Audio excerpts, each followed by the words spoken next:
Bonjour tout le monde, heureux de vous retrouver sur cette antenne. Aujourd'hui, je vais vous parler de livres. C'est rare et donc j'en suis pas fier. J'aimerais en parler plus souvent, mais j'ai du mal à lire. J'ai pas le temps, j'ai parfois pas l'envie aussi. Je me rends compte que maintenant, je suis un peu monomaniaque. La littérature, c'est difficile de me plonger donc dedans. Par contre, un livre de cinéma, un fanzine, une bande dessinée, ça passe.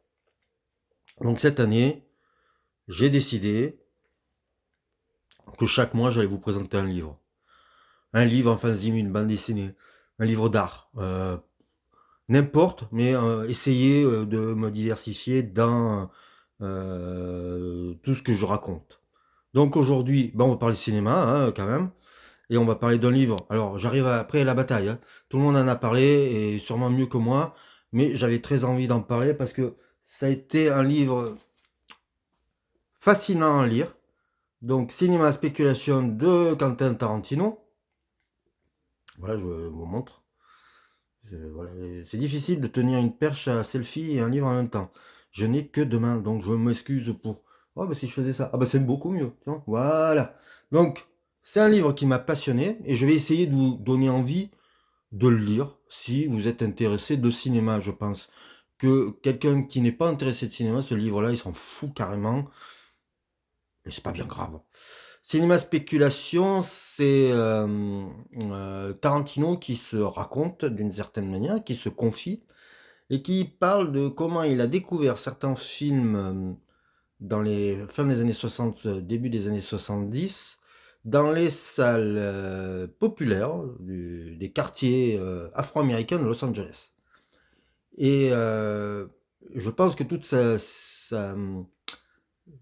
profession de foi de cinéaste est venue de là, c'est-à-dire comment faire réagir les spectateurs, comment leur infliger des scènes qui vont les marquer, les faire rire, les faire frissonner, voilà. Et donc, à travers plusieurs, je veux dire, différents articles, mais aussi avec des liens biographiques, il raconte une certaine époque et comment il a eu reçu ces films. C'est le bon mot, reçu ces films. Alors il parle beaucoup de la grande période de la Warner, c'est-à-dire la période où Dirty Harry sortait en salle, La Horde Sauvage, Délivrance, Guet-apens, voilà, il parle beaucoup de... Donc il y a vraiment des chapitres consacrés sur Steve McQueen, il y a des chapitres consacrés à Don Siegel sur, j'allais dire, sa vision du cinéma.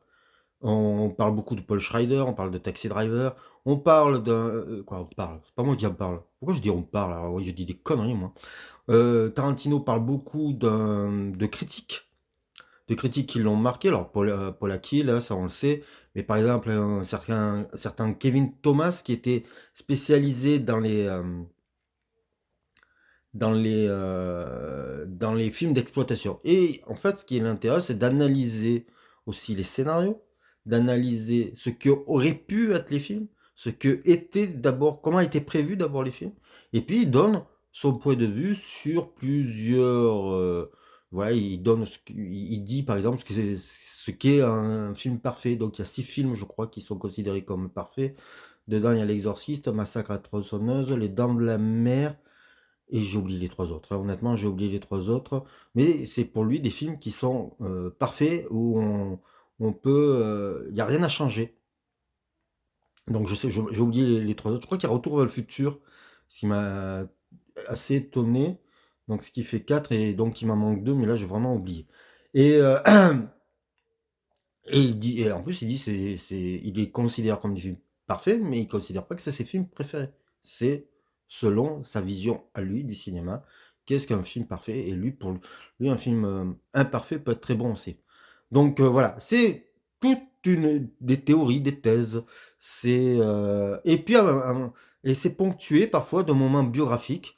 Il y a un chapitre sur un homme qui lui a fait découvrir des tas de films qui s'appelle Floyd, cet homme. Et, je crois que ça clôt même le livre. Et c'est passionnant. c'est parce que aussi qui, nous, qui sont nos passeurs, qui sont les personnes qui nous ont aidés à aimer le cinéma.